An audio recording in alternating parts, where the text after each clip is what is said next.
What is up, everyone? Welcome back to another episode of the Burning Questions podcast with myself, FPL Harry, and it is great to have back with me my usual co-host. It's nice to have guests, but there's a little bit of something comforting about having Andy back with me. How are you doing, first and foremost? Yeah, it's good to be back. I think a two week hiatus. We had some great guests, and good job on you holding down the fort. Excited to be potting with you again. Excited to rant. I know yesterday we were talking about what should we talk about for the agenda today, and both of us said let's just continue to rant all day. So I know all of us are struggling. By the way, if you look at my background, I'm in sunny Cologne, Germany today. I wish the construction stuff wasn't out there, but it's a beautiful day out here, and it's good to be back in Europe. Zoning the same time zone as you for the first time. So good to be back, Harry. Cool. Yeah. Thank you to everyone joining as well. We have a lot to cover. It has been, the worst game week, quite hands down, of the season so far for pretty much everyone. I think it's had the lowest average so far of any game week. Unless you have Julian Alvarez or you have Mo Salah, you basically are looking at a red arrow, it feels like. Unless you've got, of course, there are some differentials that may have done well, like if you've got Diaby. But of the highly owned, template players, unless you have Alvarez and Salah, you're staring at either a medium red arrow or a very big arrow. So we'll go through all of that. We'll have a look at our teams. We're going to have a look at every position today, apart from goalkeepers. Still no goalkeepers that are standing out to us at the moment. And we don't have time when we need to do defenders, midfielders, and forwards as well. So yeah, today we're going to have a look at all of those burning questions in the land of FPL. If someone in the chat, as always, if you guys are enjoying, you like these streams, make sure to hit the like button. Make sure you're subscribing as well, and if someone could just give me a thumbs up to make sure that the stream is all sounding and we're about the same level of audio as well. But without further ado, let's get the worst part of this stream over and done with. Let's have a look at our scores for the game week so far. So let us know in the chat exactly how many points you got. I've got 34. I still have Turner to play. It's up in the air about whether he's going to feature or not at all. We both have Pickford first sub. There's not much really. I had Bukayo Saka. He got 6. I brought in Fabian Schär this week, but I sold Saliba, so I didn't really gain anything there. I captained Erling Haaland, so I got 12 from him. And apart from that, there are very few points for me. But yeah, go through yours very quickly and then we'll move on. No, there's no need to go through mine. By the way, I think you missed out on a couple of differentials that possibly gained you rank this week. Watkins being 22% owned. Yeah. The Trippier Botman guys as well. If you had Newcastle, good on you. I think Flapjack's in the chat. He had Robertson out of all players. So shout out to Flapjack on that. Yeah, true. And as you mentioned, Diaby's 13% owned, which is a very surprising stat to me. So good for you guys. There was just no points to be had. I thought going into the final Arsenal game, I literally had 0 returns going into the Arsenal game. Of course, I had to, captain Son. I will say this is not a hindsight take.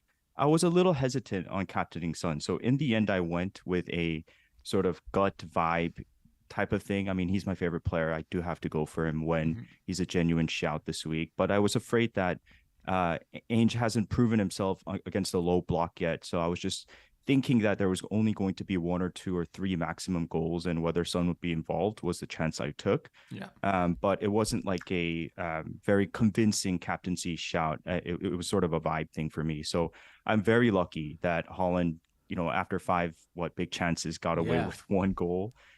We survived. So I think that was the only positive I'll take from this week. But besides that, go ahead. Well, Haaland was the biggest underachiever in terms of XG this week. Yeah, no one correct. else underachieved as much. He had 2.5 XG, 5 big chances with 1 goal. No one else missed. Getting 2.5 XG in a game is pretty mad. Not many people do that in the first place, but for him to only come away, it was both great from Areola, but also we saw Haaland miss chances that normally he wouldn't. So yeah, the Son one's interesting. I feel like before the game, you're quite unlucky, I feel like, to get nothing. But having watched the games, you're lucky to not have been punished more than you were, I would probably say. Yeah, right off the bat, I'm actually confident going into this Arsenal-Liverpool game. Like, one of the reasons I brought him in is that I actually thought the Sheffield game, obviously on paper, is the best game, and we expected him to do better. But I was also decently confident going into the Arsenal and Liverpool game because there's opportunities for him to sort of exploit the back line. And, he doesn't need that many chances. He needs 1 or 2 or 3 chances because he's a lethal finisher. So I would just hold, we brought him in for a reason. We have game week 8 Luton coming up. I would just hold on and hope that he gets some returns in the next 2 games against Liverpool and Arsenal. It's funny, this whole like Holland thing and how FPL works, Harry, because I was on the flight and got off at like literally at when the second half started, right? So, what's the very first thing I do as soon as I got data on the phone is not check. I didn't even check the Spurs score. I checked Man City score first because I was just so scared. In the last 2 hours on the plane before it arrived, I was just like, kind of shitting my pants, right? And I got off the plane. I see that, I have no idea what the XG looks like or how the game's going. And I see Holland hasn't scored anything. Super excited, kind of like thinking that I got away with it. Get through immigration. There's like 5-10 minutes left. And, he scores in the 86th minute or something. And my whole just like mood went down in the final few minutes. Yeah. So looking back on it now that I've seen the extended highlights and sort of the statistics as well, very lucky we got away as non-captainers this week. Yeah, honestly, traveling or being without signal when there are games on and there are highly owned players playing is the worst thing. You land or like I don't know, you're wherever you are and you get signal and you check. This hour before you're able to check, I feel like is the most stressful time. I've definitely had it before. I had it when, do you remember when Trent scored like 20 points against Leicester? And everyone, like loads of people sold him and I landed and I had kept him. And that was a great one. But the other week I was on a flight when Pickford played Sheffield United and I landed and saw that he scored an own goal. And I was like, oh God, could have gone a lot better. But anyway, first up, one thing I'll say, Harry, sorry, the funniest, this is how ridiculous FPL, what this does to you is, so that was a 12-hour flight for me from Seoul to Frankfurt. Yeah. And I was even considering, let me sleep at the last part of the flight instead of the start of the flight so that I don't have to stress the final hour. Yeah, it's just it's funny what this game does to you, but we enjoy it for a reason, right? But again, this week was a very terrible week for a lot of people. I think it's important to take a little bit of a chill pill for the next couple days. Champions League coming at full force over the midweek, so I wouldn't make any early transfers, but I think don't make any rash decisions is what I like to say.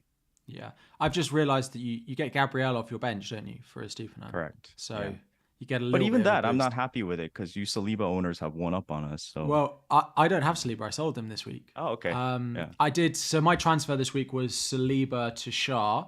I wanted to get ahead of Newcastle. I wanted to give Kabore another chance to get back into that Luton team. Not necessarily that he's the best. I didn't want to make a goalkeeper transfer. I didn't want to sell any of my midfielders in the end to Son. So actually, the only, I should have sold Jackson in the end, but that wasn't really it wasn't going to happen. So I did Saliba to Shah, knowing that I didn't actually want Saliba for about the next 4 game weeks now. So I'm 1 ahead of it, but then he beat Saliba by 1. So I'm 1 point up. I'm better set up going forward. But the Newcastle defence, I wouldn't be surprised, and we'll talk about them in a minute. I wouldn't be surprised if it's over 100% ownership this week. I think that's how high it's going to go this week. But first up, go on. Now it's a good point you're making, because I think when we get to the Newcastle section, I would really like to discuss with you about the potential of doubling up on their defense, because as you mentioned, everyone's going to have one this game week, most likely. Yeah. So 100% EO is definitely going to be there. Yeah. Yeah. So, one of the reasons we'll go into potential, midfield defenders, midfielders, forwards in that order in just a moment. Always a nice place to start for us is the fixture ticker, looking at the next 6 game weeks. So of course, the fixture tickers and data, predicted points, everything favors teams with extra fixtures, right? So Luton at the top because they have a double in game week 7. Burnley second because they have a double in game week 2 and game week 7. After that, Aston Villa, Liverpool, Newcastle, Brentford. But I suppose it's worth having a look at Aston Villa and Liverpool. Is very much weighted by their fixtures from game week 9 onwards, whereas Newcastle's are very much weighted by their next few fixtures, right? So Aston Villa, Liverpool are high up on the next 6, But actually, if you were to weight it to the next three, Aston Villa having Chelsea, Brighton, Wolves away, and Liverpool having West Ham and then Spurs and Brighton away, they wouldn't be nearly as high, right? So Newcastle feel like the best short-term fixtures. Brentford are also up there, right? So Everton and Nottingham Forest in the next two. And then right down at the bottom, part of the reason I decided to sell Saliba this week is Arsenal, bottom of the fixture ticker overall for the next 6 game weeks. So, I mean, not much to take away. It's just a nice thing to set the scene, just to think about potentially the teams that we want to be looking at. And it really does feel like Newcastle are going to be forefront a lot of the chat today. Yeah, I agree. I wouldn't even look too far ahead because we do have another international break coming up before game week 9. So for me, when I was looking at the fixture tickers, I was more focused on game weeks 5 to 7 or 5 to 8, especially with the European fixtures coming in starting this week. So yeah, I mean, Arsenal, there's not much really to deep dive into Arsenal, Harry, because we don't really own much of them. A lot of us are going to sell their defender. So I don't think Saka is like an urgent sell for me personally. So that's about it in terms of Arsenal's fixtures. Yeah, we'll talk. I want to talk a little bit about Saka actually, but we'll talk about it when we get to the midfielders because, yeah, I mean, I don't want to give it away, but I find him quite infuriating to own actually. Okay. Especially when I watch the games, he doesn't necessarily pass the eye test for me, but we'll do that when we get to midfielders. So the next graphic we've got, I'll let you talk through. It starts to have a look because of course Champions League starts between the midweeks of game week 5 and game week 6, and then I think game week 6 and game week 7 there's also fixtures as well, depending on what group you are in.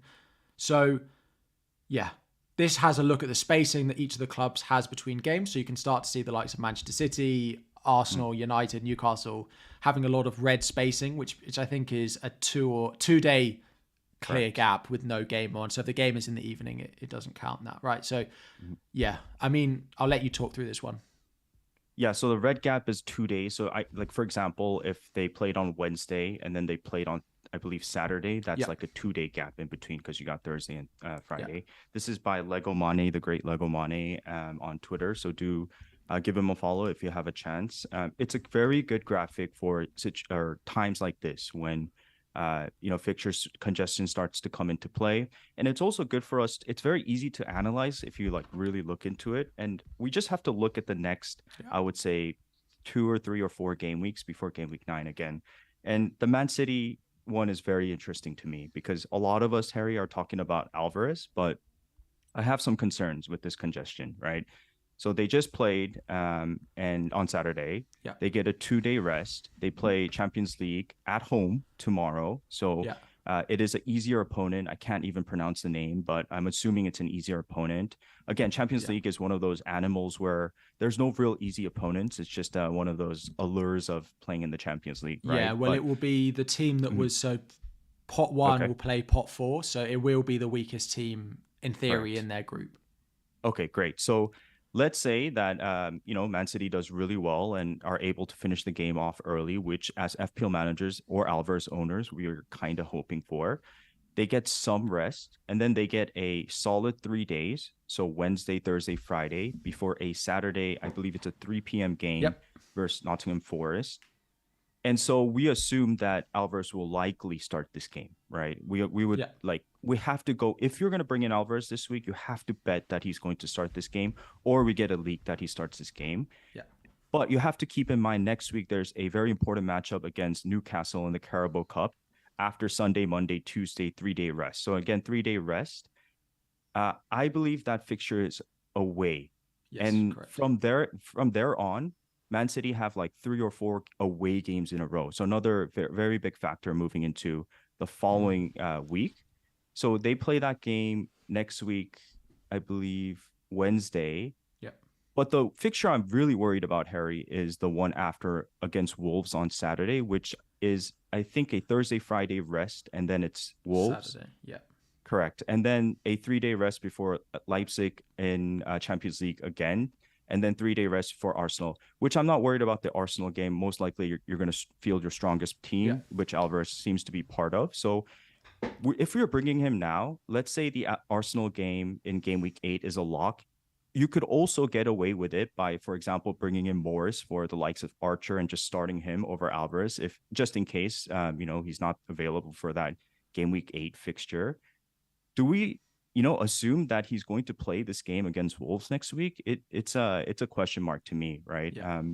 What all the quotes and things are pointing to the direction that Alvarez is undroppable. He is still very young. He is still, that in that team he can play a lot of minutes, but maybe we have to be a little bit hesitant on bringing him in with the assumption that he might just end up playing 1 or 2 games out of the next 3 in the Premier League, which we matter for. And we'll get to the Jackson talk, but think about Jackson like being just an awful asset, yet he's definitely going to start the next 3 games. So that's my sort of dilemma with Alvarez, but I'd like to know your thoughts on this fixture congestion.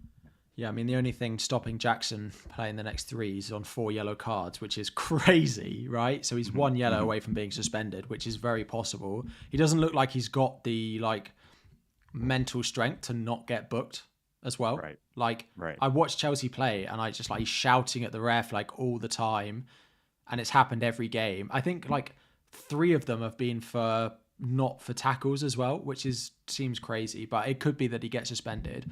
My initial thought for Manchester City, the only thing I would say is actually looking at their squad depth at the moment, that it isn't there compared to how it used to be. Mm-hmm. Grealish is not fit at the moment. Kovacic is not fit at the moment.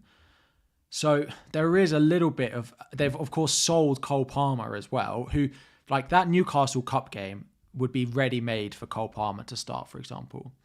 It's interesting how I think Pep lines up, particularly in that cup game, right? So that Newcastle away fixture, on paper it's a difficult fixture, but we know a lot of the top clubs early on in these competitions don't go heavy with their first team squads in these cup competitions. Interesting. Mm-hmm.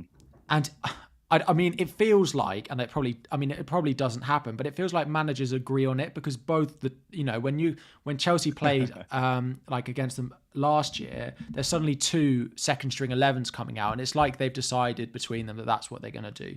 But anyway, I look at that Newcastle one and think that is where there's going to be some rotation. I think he definitely starts Arsenal, and I think he definitely starts at least one of the next 2. Right. I suppose the doubt comes if we get news that he starts in game week 6, then great. I think I may end up going there. What is annoying, particularly for the Jackson to Alvarez move, is if I'm going to buy Alvarez, I'm going to buy him just before the deadline. That is what I feel like you have to do. If he doesn't start on Tuesday, then potentially you can go earlier. Because if he doesn't start Tuesday, I cannot see him missing out for those 2 games in a row.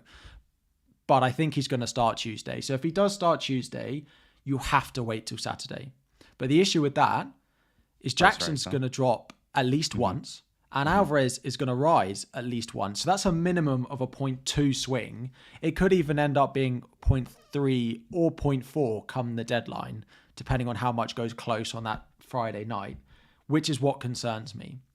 But he has said he's undroppable, but he did say that about Nathan Ake last year. In the very next game week, he put Ake on the bench. So I don't buy those quotes. Yeah. I don't really buy those quotes. It's just the lack of depth that I don't really see who he benches him for at the moment. That is what's potentially leaning me to go and get him. And I look at a lot of the forwards and I don't really know who else I want to buy. He's in the team that's going to score the most goals.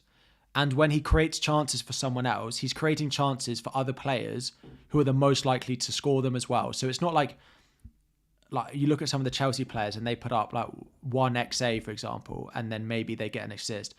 Alvarez creates half a chance and it's to Haaland, right? And Haaland's more likely to capitalize on that.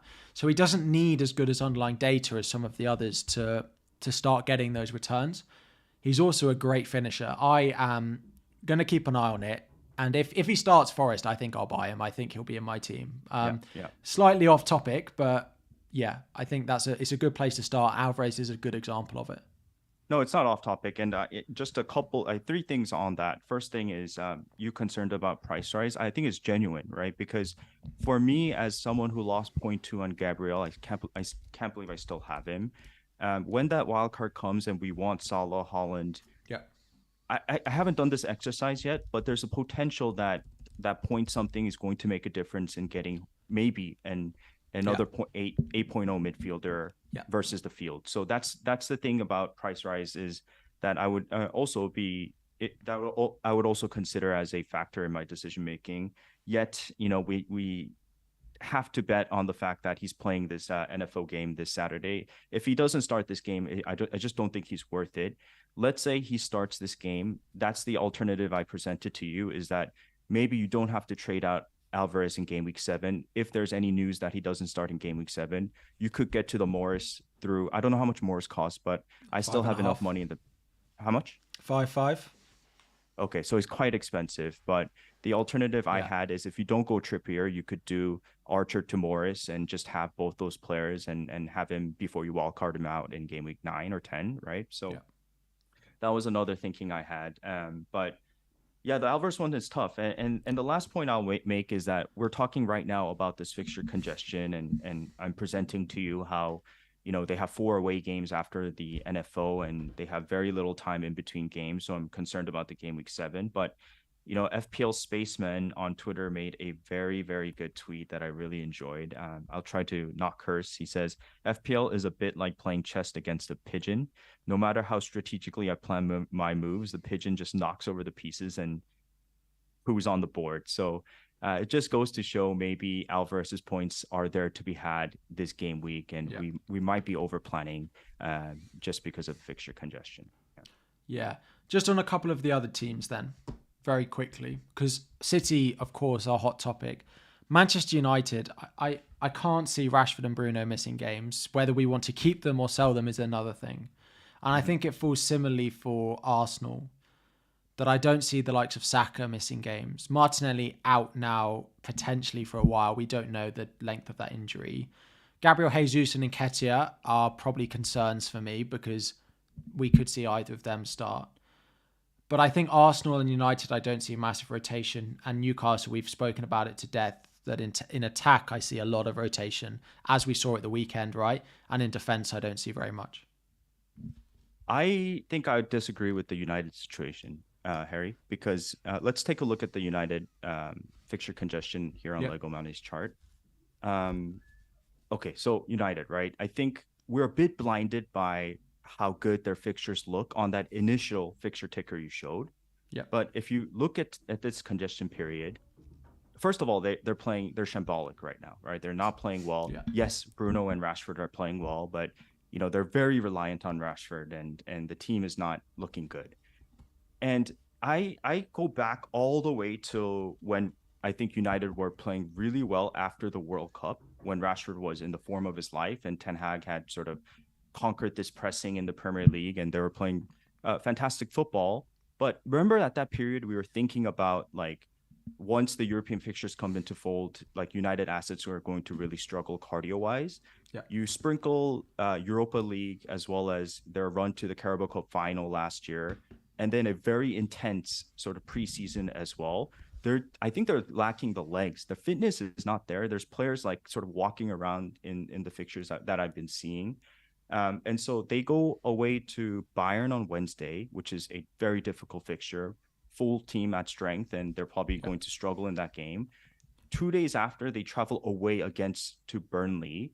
And then 2 days after, they go to Crystal Palace on a Tuesday night. And then 3 days after, they play Crystal Palace again. I don't know if they stay in Crystal Palace or go back to Old Trafford and travel back. But yeah, it's very intense scheduling as well. And then, Champions League against Galatasaray, which they have to win, because my assumption is that they're going to struggle against Bayern Munich, right? So it's not like it's not all flowers on the fixture ticker because of not only this congestion, but also I go all the way back to January again. There's just been, Ten Hag has one way of playing, which is press. And I think he needs to adjust for this. Casemiro is looking awful as well. We'll get to this section eventually, but I don't think I'm not very confident that they're going to be very good key assets in the next few game weeks because of the points I just made. Yeah, fair enough. I do look at the cup fixtures and think I expect that to be where they potentially rotate, right? Like Garnacho in for Rashford in the cup just feels like a ready-made change for them. Mm-hmm. I think there's probably enough positives for me that they need points against Burnley, that I expect Rashford and Bruno to still play that game. But maybe long term, like, I mean, the thing is they need points in the league so badly that if he suddenly comes out in any of these games and has like Rashford on the bench and they don't pick up points, the backlash you'll get from that is crazy given where they're already in the league. So he's walking a tightrope, because if he starts favouring the Champions League, which he needs to, and moves his eye off the Premier League, he's putting himself in quite a dangerous position. But we're half an hour into the pod and we haven't got past the fixtures. Already. So first up, looking at defenders. So what we've got on the left here is the expected goals conceded so far for all the teams in the league. And then on the right-hand side, you've got the XGI of the top, I think, 15 or so defenders. So you've got best defenses in terms of clean sheets, and then the best defenders in terms of attack. You've also got it split by XG and XA. So, for example, you look at Cash versus Chilwell, for example. Overall, their data is not massively different, but Cash is massively weighted towards XG, whereas Chilwell, for example, is massively weighted towards XA. So looking at the top defenders we've got here, a few interesting ones. So City are at the top. However, looking at their fixtures, looking at the Champions League, I still don't feel like it's a massive place I want to invest. They could easily keep 2 clean sheets in the next 2, but it does get a little bit more difficult for them after that. Arsenal second, it's similar with the fixtures, which then leaves me with Chelsea, who we're definitely not investing in at the moment. I think that's fair to say, whether it's Gusto, whether it's Chilwell. If you've got them, that's one thing, but buying into them new is definitely not. Which then leaves Newcastle, right? Newcastle are 4th for the best defence in the league, despite having played Man City, Liverpool, I think Brighton, Villa, Brentford. Like, to have the 4th best defence so far this season, playing arguably 5 of the best attacks so far this season, is really, really strong. So from a clean sheet point of view, they're definitely top. Yeah. I mean, good on you for bringing in Shar last week. And again, now you have an opportunity to double up. I personally had a lot of money in the bank for this game week 6 to come up, where I was looking at Trippier as an option. And you know, Harry, the narrative sort of is that like Trippier might get rested. There's like a Newcastle have a lot of fixtures coming up, but again, if you look at this like sort of ticker or this Lego Money chart, they have, I'll say this quickly. They played Saturday, 2-day rest before, San Siro game tomorrow, which is going to be tough. And then they have 4 full days rest before a Sunday game versus Sheffield. So I would assume that both Botman and Trippier start, and Shar as well. Then Man City lurking in the background, 2 days rest after. So I'm sure that's going to be a factor in how many minutes they might get if they play well against Sheffield. But the benefit here is that the next 3 games after that Sheffield game is all home games. So after Man City, they have 2-day rest for Burnley at home, 3-day rest for PSG at home, and then West Ham at home as well. So there is a confidence that they need to win Premier League games. They're going to try to do really well in the Champions League. It means a lot to the Newcastle fans. So I just feel like with the home games and the importance of these games, I don't see a scenario where Trippier gets rested and from here till game week 9. If so, maybe one game. But again, I'm very confident that he plays all these games. And so maybe a double up is on the cards for me. Okay, interesting. I think so. Just to mention quickly, a lot of people often say in the chat, well, why aren't you mentioning Dan Burn? Of all the defenders, Dan Burn has the best backup in Lewis Hall. They spent a decent amount of money on him, and he is a great player. So for the same amount of money as Dan Burn, you can buy Botman. Botman got 3 bonus points. He is very good for bonus points compared to Dan Burn. Why is that, by the way? I don't know the underlying, I think he makes more. I think his pass completion and number of passes is higher. I think that's what it is. He also created a big chance at the weekend, which wasn't scored, but from a corner, he flicked it down and then it was saved on the line. So he got that, which is why he partly beat Trippier to bonus points this week. Okay. I expect Botman to get more bonus points this season than Burn does attacking returns. So people are thinking, well, Dan Burn's huge. He's going to score some goals. But he actually doesn't. Shah is actually the main goal threat from set pieces. He's often the one that they target. So For me, it is Botman at 4.5, Shah at 5, and Trippier at 6.5. Of those three, Trippier does have the best backup. If you were to line them up, the centre-backs don't really have a backup. It's Lascelles or it's Dan Burn at centre-back, and Dan Burn doesn't play well when he plays there. Livramento in for Trippier is, on paper, the best backup. Now, whether we expect that to actually happen, we don't know. He is a great player, and we've known it in FPL before. I rate Livramento very highly. He'll get some minutes at some point, but I agree. I don't think Trippier misses maybe more than one in the next 6-7 game weeks. Okay.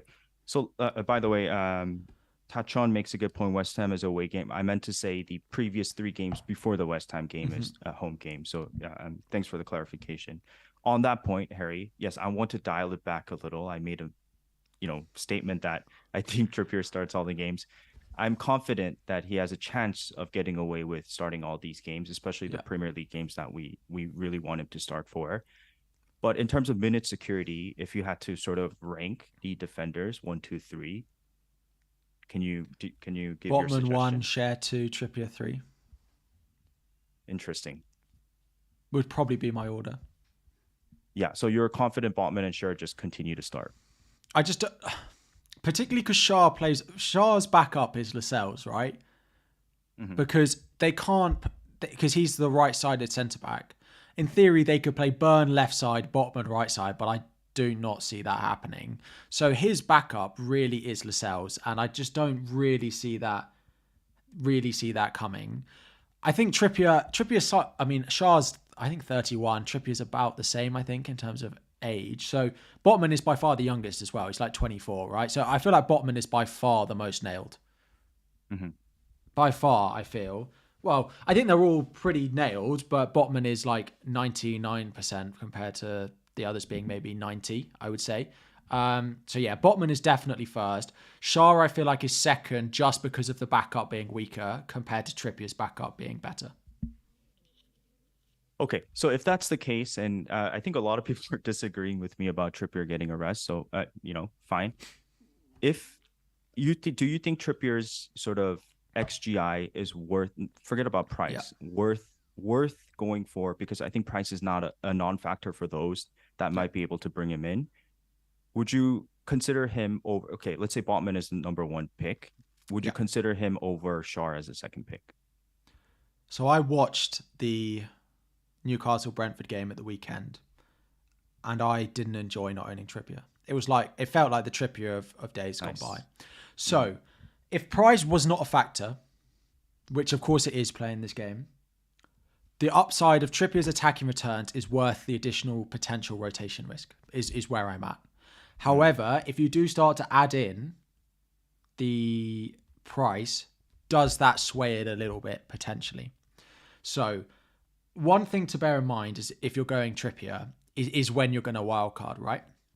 Okay. Trying to build a team with Mo Salah, Erling Haaland, and then 2 mid-price mids with Kieran Trippier in your team is very difficult. I've tried to do it for sort of game week 8, 9, 10 onwards, and you're leaving out someone you don't want to leave out.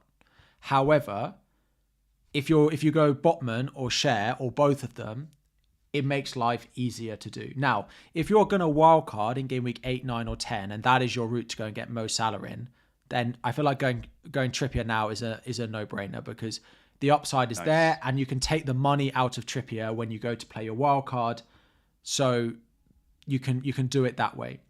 But if you're not set on wildcarding and you actually you've either played your wildcard or you plan on playing it further down the line, and you're not playing it in that game week 8 to 10 window to buy Mo Salah, and you're going to try and buy Mo Salah with transfers, Trippier makes it very, very difficult, and I've tried to do it. So that's part of the reason I didn't buy him this week, is I actually think I'm going to try and save my wildcard later on in the season. So I don't think I'm going to end up buying Trippier. I may end up going double, but it'll be Botman, Share, and it won't be Trippier.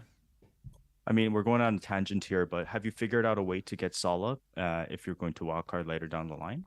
Yes.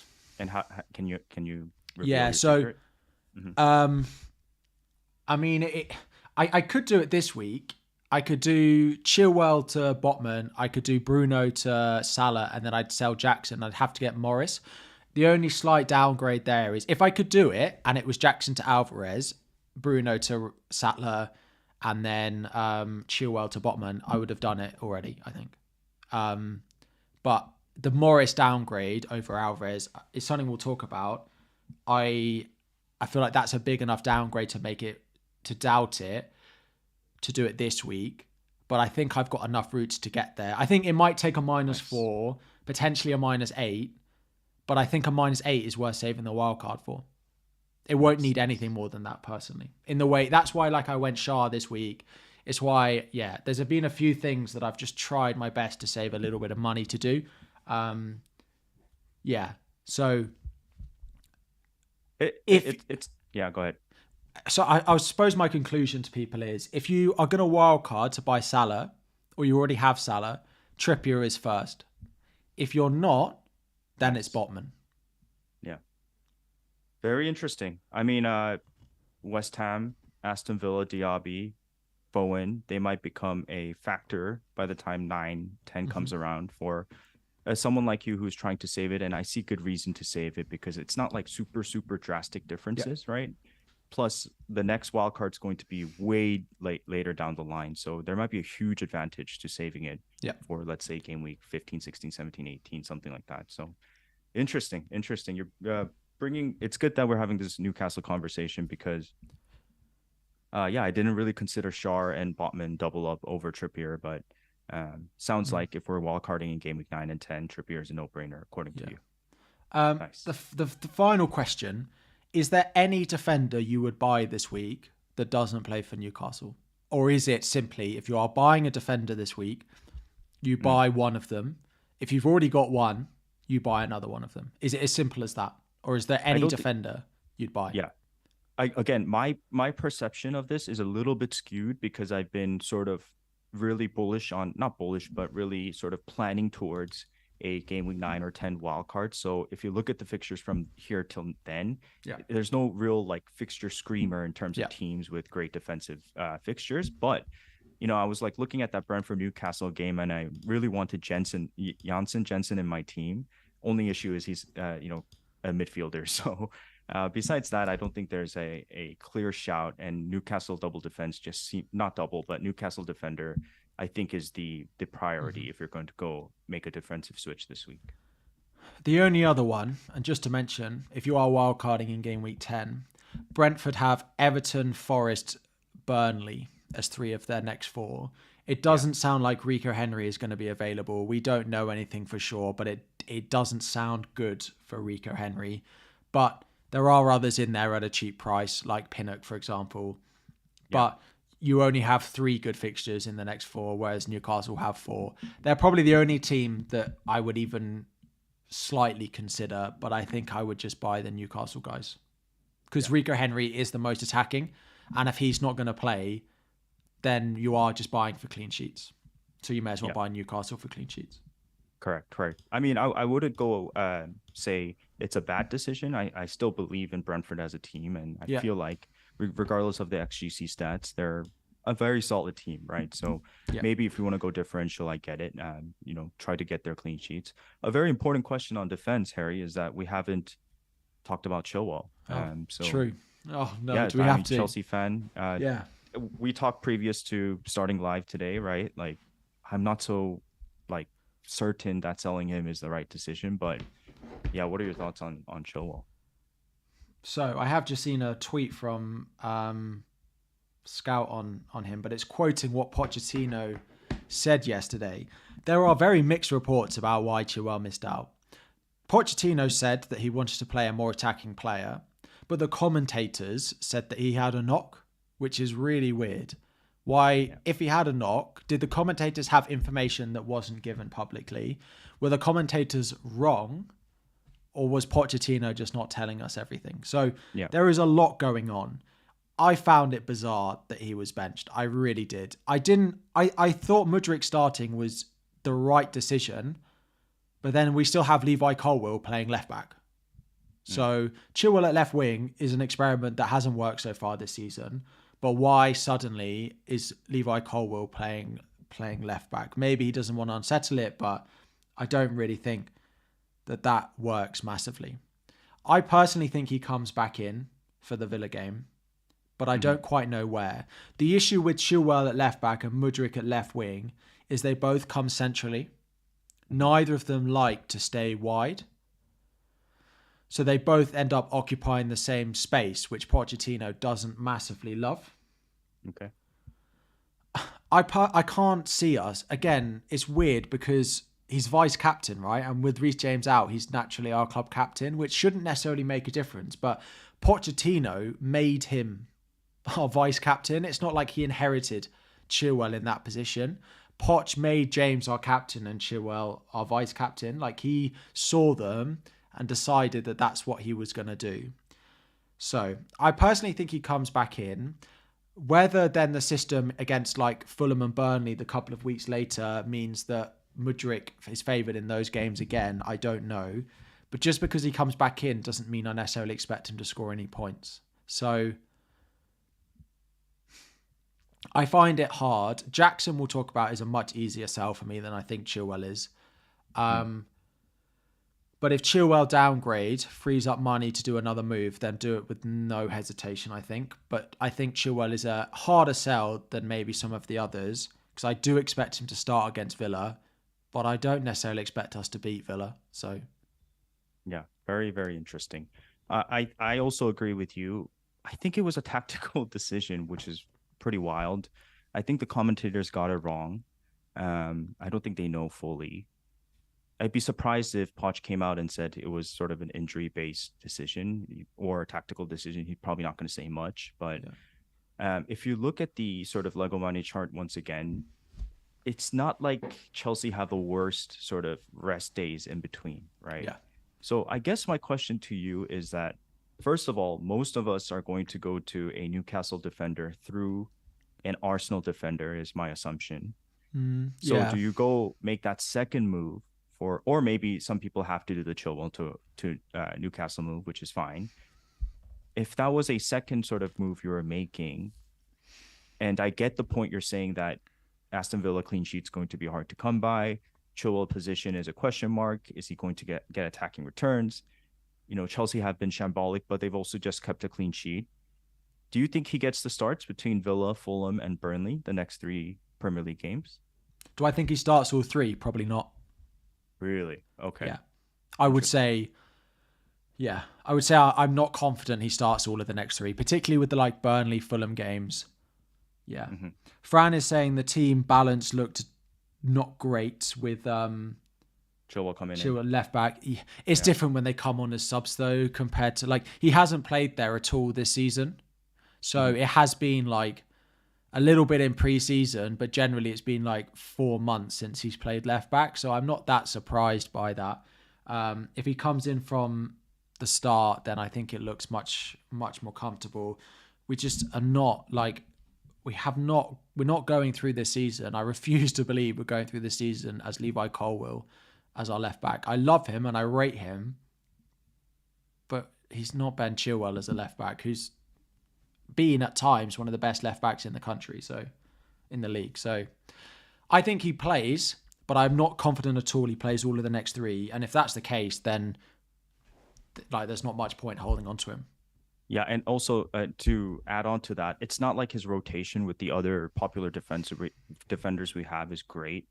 Like, you know, Brighton do play Liverpool in game week 8, I believe, whereas first of all, Estupiñán didn't even play this game week, so that says a lot about his sort of asset value as a FPL player.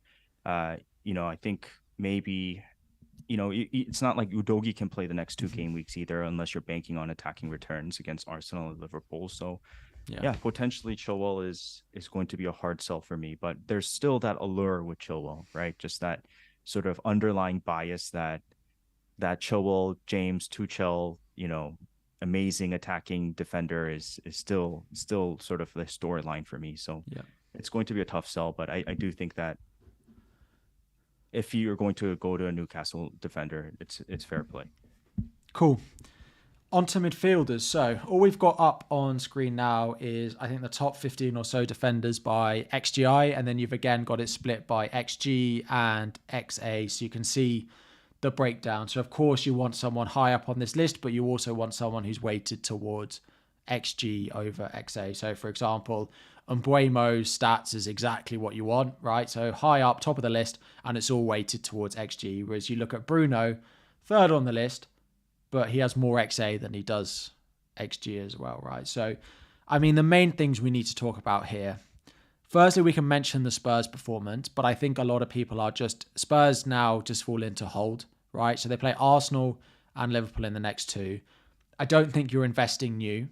I don't think many people would invest in you, particularly after the performance against Sheffield United, although the space in behind against these clubs may favour Spurs more than the Sheffield United game did.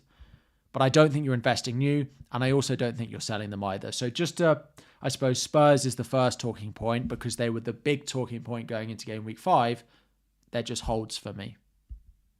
I 100% agree. I'm quite excited to own Son the next 2 game weeks. This is all biases aside. Like, these are the games we want for a player like Son to sort of excel against the back line. Again, it could be tough games, shutout games, but Arsenal, Son has historically done pretty decent against Arsenal. So excited for this. Udogie, I think you just keep him in the team for the next 2 game weeks, and then you have him for game week 8 against Luton. So definitely a hold for me. Yeah. But Harry, before you go on, I do have to do a quick plug for Scout, just because we forgot in the beginning. So guys, I'm going to read this. The new Champions League season is just around the corner. And if you're playing the fantasy game this season, FFScout has you covered with the UCL Fantasy Pod from the fantasy football community. I believe it's the first time they're doing a UCL pod. So available to all major platforms. You can get the best advice and analysis and strategy and chip plans for UCL Fantasy. Follow Fantasy UCL Pod on Twitter. Subscribe and get all the latest news. Also, on that note, do hit the like button for us. Harry has done a great job the last few weeks of holding down the fort. Exciting to be back potting with him this week, and we really appreciate the support so far this season. Do hit the like button and subscribe to the FFScout channel if you can. But go on, Harry. Cool.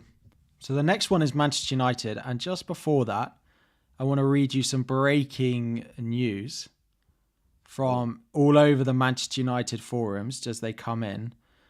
Aaron Wan-Bissaka out for up to 2 months after sustaining a hamstring injury in the final few minutes against Brighton. Yep. Well, that doesn't help them any more than they already are, but it does mean, we're not going to buy them, but Dallo and Reguilon are going to play every week, aren't they? So... I saw rumors about this, so now it's officially confirmed. He's out. Yeah, for a while. It's been one of the Manchester United Athletic journalist has published it. So anything that comes through the Athletic is one of the top sources. So yes, Dallo, and then it should be Reguilon on the other side, I think. But we're past defenders, but they are quite cheap. But I don't think I'm going to be advising buying any Manchester United players, despite the fixtures. Dallo is 4.9. Don't think so. Reguilon is 4.4, to be fair. Yeah, just a series of unlucky. There's just no luck at the club right now. No, that's just the fact. It's just football, right? Yeah. Is Dallo a buy by any chance? 4.9. I'd rather Reguilon at 4.4.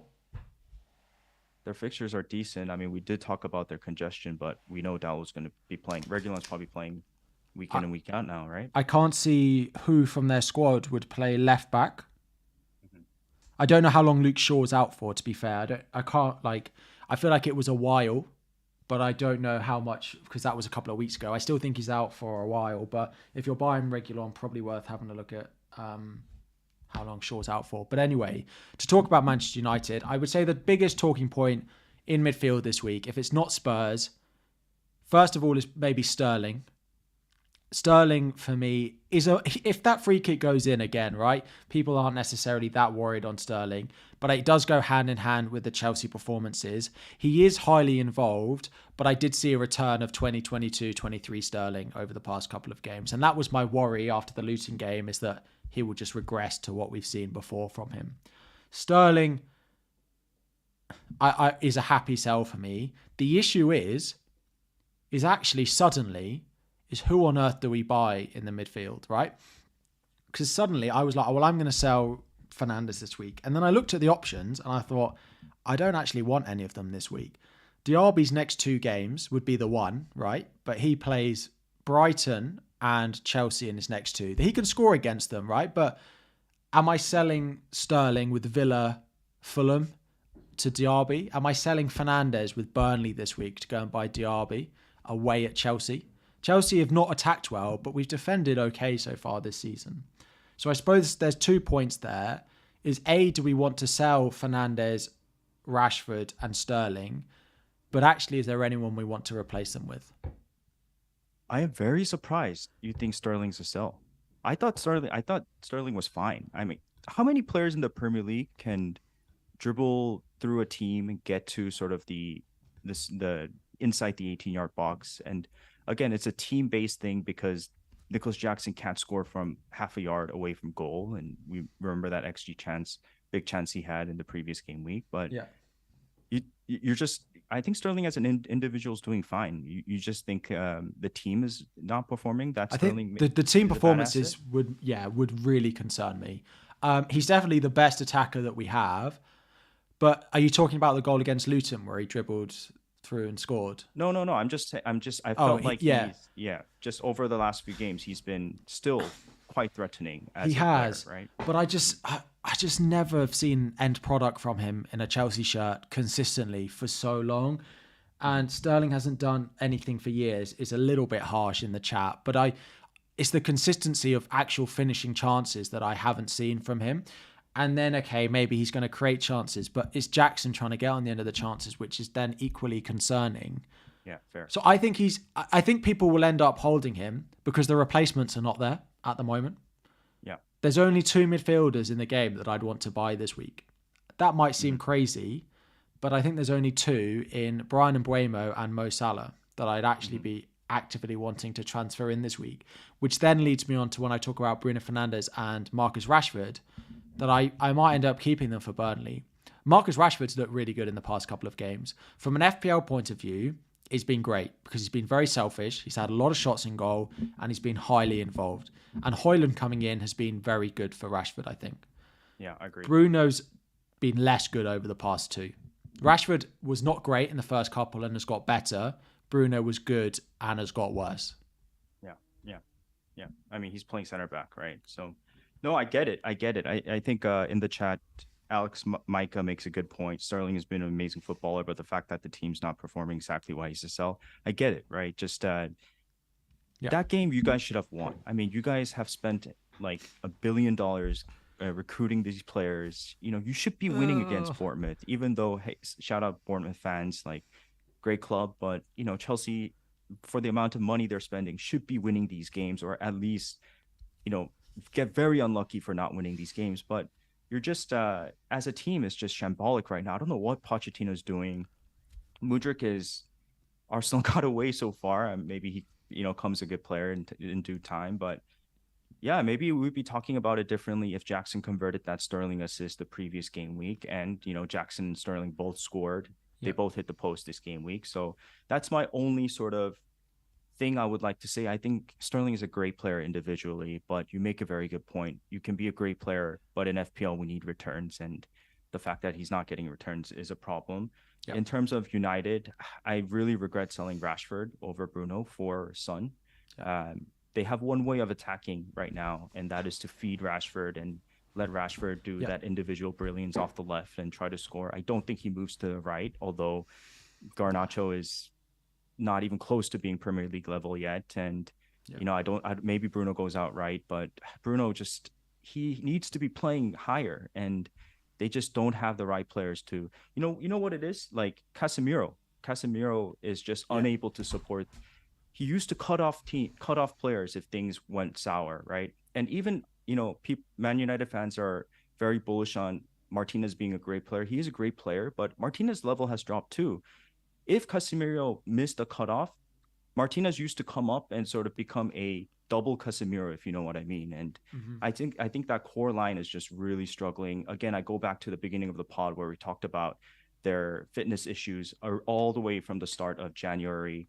There's the Sancho thing, there's this Anthony thing, there's Wan Bissaka thing. There was the whole Saudi taking over and buying it off the Glaziers, and now they're coming off and not selling it. There's just a whole lot going on with this club, I think Ten Hag has to come out with, I'm going on a tangent here, a different way to play, because they just do not have the fitness to be pressing right now. I agree. João Palhinha is going to be fought over by clubs in January. You wait. There are so many clubs that could do with João Palhinha. He transforms that Fulham side, and I'm sure he would do well in a Manchester United shirt as well. Especially with the performances of Casemiro so far this season. I agree. It is just so Rashford feels a hold. Sterling feels a hold. It's then Bruno.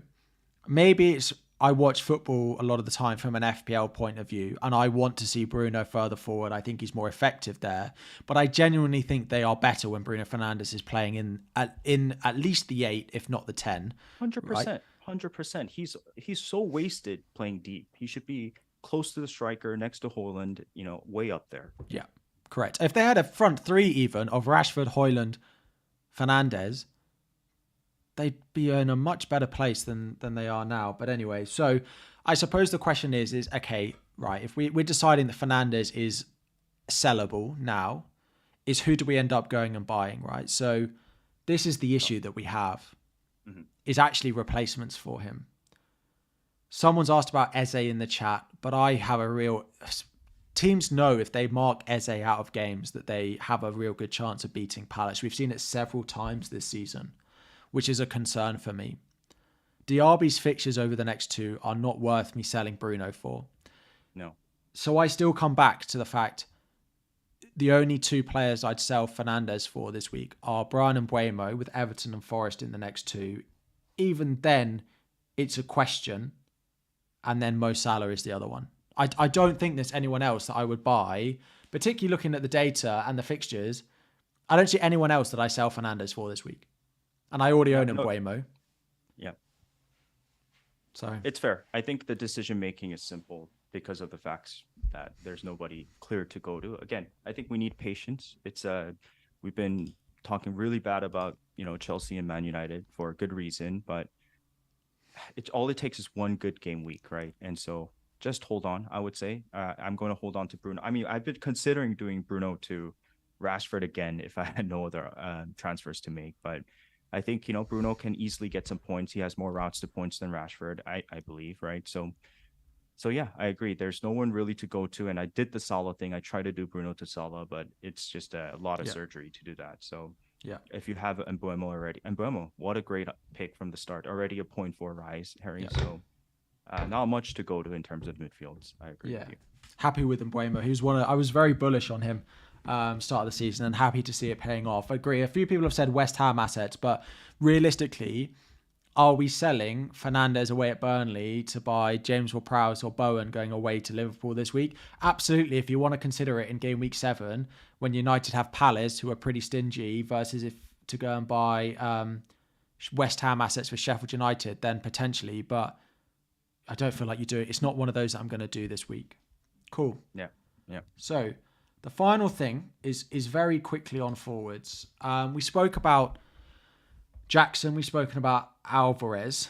Jackson feels like a sell for me this week, partly because he's on 4 yellow cards, partly because he's also rubbish, to say it nicely. But he's missing chances, right?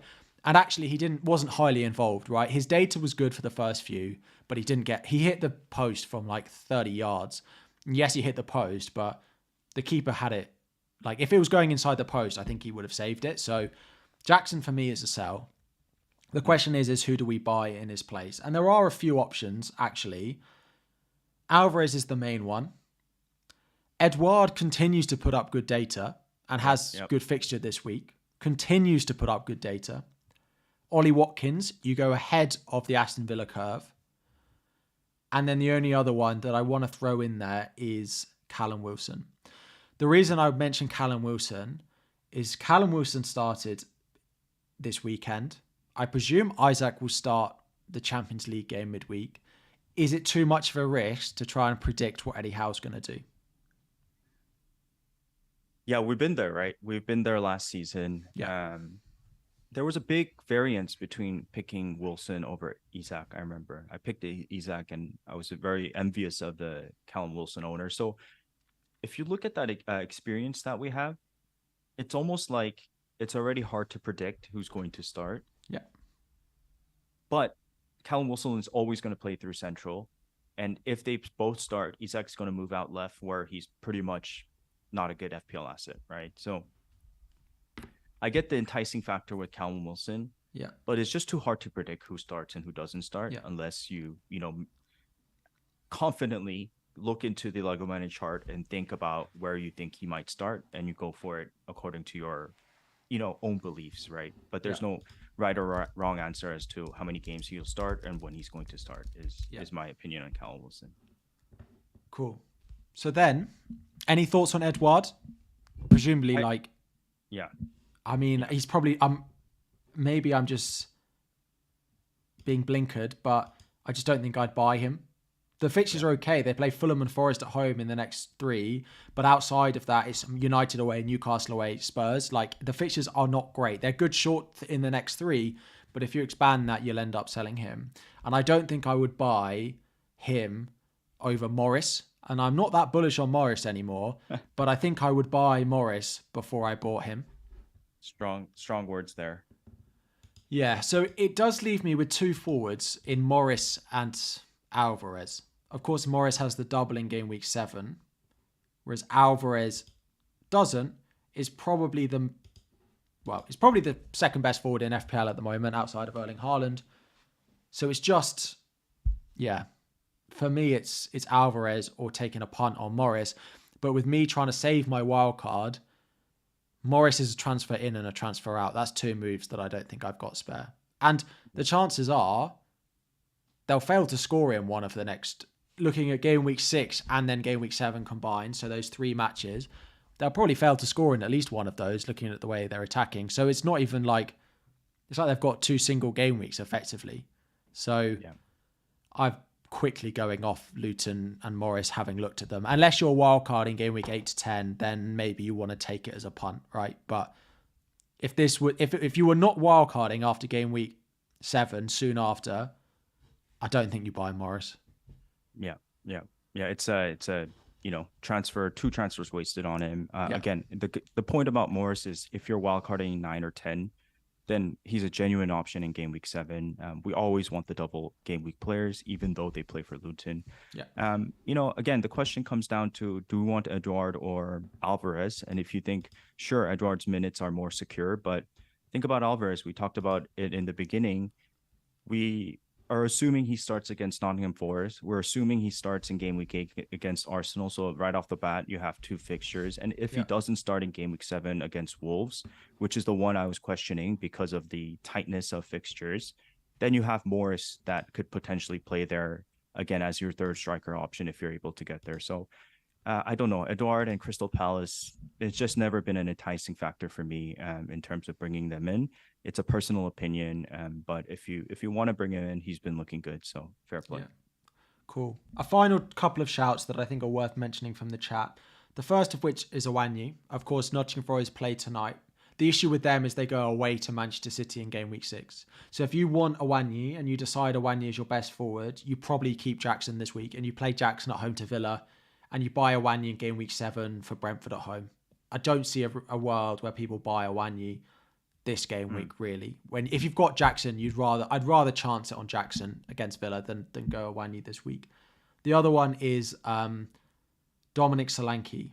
But again, Bournemouth go Brighton away, Arsenal at home in the next 2. I just don't see now being the time to buy over those forwards. There may well be opportunities. Solanke's been a great asset for us at times last season. I will always have a place in my heart for Dominic Solanke after his 17 pointer. It's been a while since I've mentioned that. 17 pointer away at Spurs last season, which, if I hadn't mentioned it before, I had Solanke in my team for 17 points against Spurs last year. But apart from that, I don't think I'll be buying those two, especially where they sit on the fixture ticker. So it feels like Alvarez or Morris if you really want to punt it. But if you knew Alvarez was going to start the next two, there's no way you buy Morris, right? No way. I think the only thing is maybe. No. Yeah. Like there's realistically. Yeah. Morris in 3 games. Oh, okay. You're considering game week 6 as well. Yeah. Yes. That's a different story then. Yeah. I agree. Mm-hmm. But if it was game week 7 only, Morris versus Alvarez, and you if I knew Alvarez was going to start that, then no, I'd still buy Alvarez. I think I'd rather Alvarez in a single. Yeah. The only thing is, if there are people who are in a situation that can buy both. Yeah. The only thing is, in game week 7, is then you've got to find someone else to bench, right? Spurs are at home to Liverpool. So are you going to bench Maddison? Are you going to bench him? Realistically, I probably Morris is not worth a transfer to bench Maddison, I don't think, in that week. Mm-hmm. And I don't see many other highly owned midfielders that people might want to bench in order to play Haaland, Alvarez. Well, the assumption is that what if Alvarez doesn't play game week 7? Yeah, that's true. Mm-hmm. And then if you go Alvarez this week and you find out Alvarez doesn't start in game week 7 and you can do Archer to Morris, then understandable, right? I can understand that. Right. But if the issue is we won't, I think City are, when do they play in game week 7? So they play 3:00 on Saturday. It's possible that we know, but it's also possible that we don't know. And if you don't know, there's no one else that I'd really want to bench. United have Palace at home. Arsenal go away to Bournemouth. Newcastle have Burnley at home. City, of course, have Wolves away. Spurs have Liverpool at home. If you've got Sterling, he's got Fulham away. And Mbeumo's got Forest away. There's no one that I'm benching for Morris that week, I don't think. So, yeah. Unless you want to go as a real punt and you're wildcarding very soon afterwards, for me, it's Alvarez over Morris. Yeah.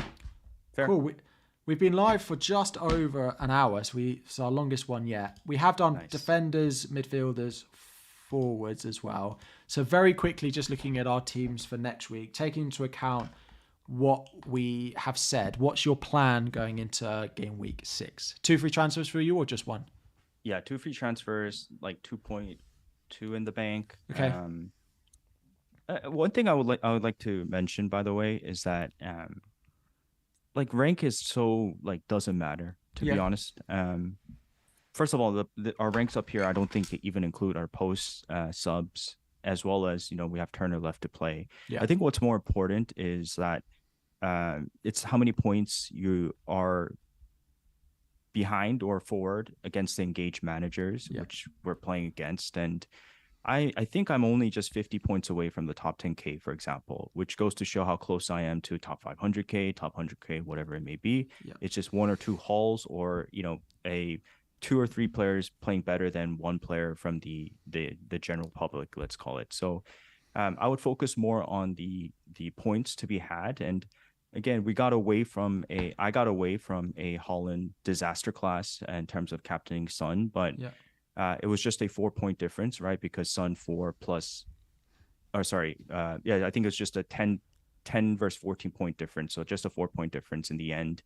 And so that doesn't, even if Haaland had a masterclass and I was, 10, 20 points behind, I wouldn't rush to doing differential captains and stuff.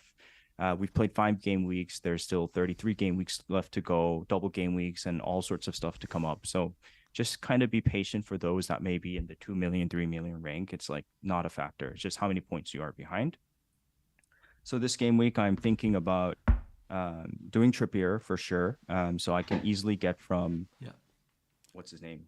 Gabriel to Trippier, keep Chilwell, and then do Alvarez, the Alvarez move. But I forgot that if I do that, then I don't have enough money to go Archer to Morris in game week 7 because I thought Morris was just 5.0, but I guess he's 5.5. So that's a factor that I'm going to sort of marinate throughout the week. But I've also considered not going for Alvarez and potentially doubling up on the Newcastle defense. So if I wish I had 3 transfers. If I had, I would go Chilwell, Gabriel out for double Newcastle, and then do Jackson to Alvarez. But most likely it's Trippier and Alvarez in or double defense Newcastle. Cool. Please let me know what you think, Kerry. Yeah, I think that's fair enough. Like, a Superman's good this week. Yeah, preferably benching Udoki is also the right idea. So yeah, like an Arsenal defender, a Newcastle defender in is definitely the way to go. The issue is I'd probably sell Gabriel because then you could keep Chilwell this week, right? And then do the Jackson move is probably the way I'd favour. I'm looking at mine and I'm thinking something similar. I'm not going to make a midfield transfer, I don't think, this week. Unless I find a way that I can't see at the moment of getting Salah in. I've got 2 million in the bank, 2 free transfers, but I wouldn't want to do it for a hit. So like Fernandez up to Salah, like I can't. It doesn't leave. I'd have to do Jackson to like a 5 million forward, so it doesn't really work. I think to get to Salah, you might be able to do a 4-5-1. No. If you were to forgo Alvarez and a second striker, could you do that in 2 moves? What? Like just Jackson to a dead spot, and then actually you can't because you need 3 transfers then. Yeah, and I'm not playing a 4-5-1. Like what I could like it could be a -4, right? I could do Jackson to a dead, like Jackson down, Fernandez up, and Chilwell down as well, but I don't think it's worth it. So I'll probably end up selling Jackson for Alvarez, and then I'm not 100% sure if I'll use the other one. I'm not certain on it. I am just basically building to get Salah in game week. Salah and Son in game week 8 is my plan for for Saka and Bruno, and I have to find the money to do it somehow. So Chilwell would be downgraded. Like at some point, I'm going to do Pickford to Areola as well to free up a bit of money there. I probably need one more transfer to try and free up some money, and I'm not certain where that's going to be yet. So that's the plan, and that's what I need to try and work out. But I think Jackson to Alvarez is going to happen this week. Beautiful. Cool. Guys, please do hit the like button. It really helps us out. I think our last episode we did the most views for our season so far. So really appreciate the support. Sorry if I've been looking down throughout the podcast because I am traveling. This is like I'm looking at my phone for sort of the live chat and notes. Harry, I think it's been a great pod as well. It was good to like talk to you about all the thoughts we have, and it's good that we do it on a Monday at times because it helps me sort of digest everything in early on and then really think about it throughout the week. So I really appreciate everybody joining in today. Any final words from you, Harry? No. We got to do a plug. Yeah. Oh, what, for the UCL pod? Yeah. Yeah. So Scout are, let me get the handle of it. But of course, anyone playing UCL fantasy, there is, of course, the first round of fixtures starting this game week. So yeah, if you are considering it, Fantasy Football Scout do have you covered. So there is a UCL fantasy pod from the fantasy football community. Go and have a look. Follow Fantasy UCL Pod on Twitter. They will be giving you everything you could possibly need for the first time to get you all up and running for the new Champions League season. It is a painful season not watching Chelsea in the Champions League this season. It is going to be a while as well before I get any European football, let alone Champions League. But if you guys are playing it, make sure to go and check them out. Fantasy UCL Pod on Twitter and on all your favorite podcast platforms as well. Nice. Should we do some questions, actually? I have some time. Yeah, we'll do a few questions. So we've got the chat up on screen. Fire your questions away. We'll do 5 and then we will wrap things up. So what are my thoughts on the Manchester City midfielders outside of course, Alvarez playing up front, Doku and Foden? So my initial thought is Doku looks great, but Grealish is not out for very long. And that will be a concern as soon as Grealish is back. Foden is a fine hold for now, but I'm not sure I'd be buying in new. It's probably where I stand on them. Nice. Lots of Anything to add? kind comments. Thank you guys. Alvarez versus Morris. I think we tackled that. Definitely Alvarez, right? Yeah, if we know Alvarez starts, like it's straightforward. Yeah, I think. Holding 3 Chelsea players with 1 free transfer, time to wildcard. No, because I think we decided Sterling was a reasonable hold and Chilwell can be held if needs be. So Jackson to go. The other 2 are fine. I would, if you can, I'd probably try and get to game week 8 before playing your wild card. Yep. Yep. Cool. Ryan, thoughts on a -4-8 instead of wild card? Well, look out for burning questions because Harry's on that route. So maybe you guys share the same journey. Brian, if it's -4 or 8 this week to save the wild card, okay. Yeah. That's a little bit more difficult because you may end up having to take more hits in game week 8 onwards to try and get to the wildcard team. In that case, I still don't think the wildcard in game week 6 is valuable enough. I think I would still do a -4 and get to game week 8 and play a wildcard then perfectly, personally. Yeah. Some good questions, actually. JWP or Bowen from Bravo, and is JWP a shout from GC? Yeah, I think JWP is very interesting. He's playing a lot more higher than what we're used to at Southampton, and he looks very passionate and sort of, what's the right word?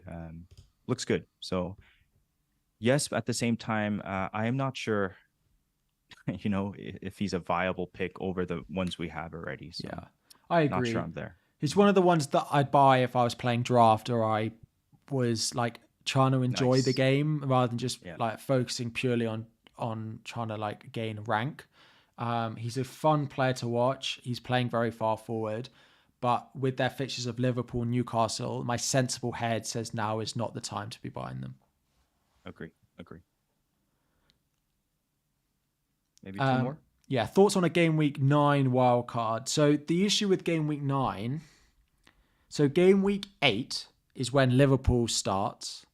You also have Manchester City versus Arsenal as well. So game week 8 has its benefits. And if you have no Spurs, game week 8 works really well. Game week 10 also works well because Manchester United play Manchester City.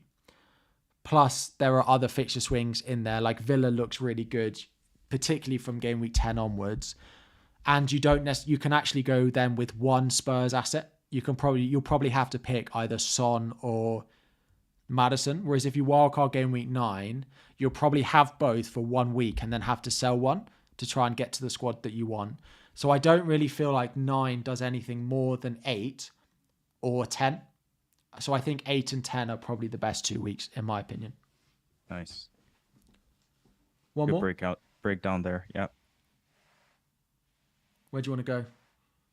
Oh man, there's a couple of good questions. I like this meta question by Taechon. Is it a bad strategy to target lesser team players who are not in the CL Europa League?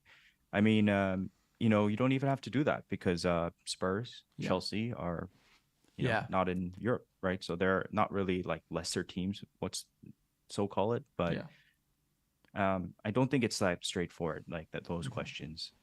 Yeah, I wouldn't buy like someone lower just because they don't have European football.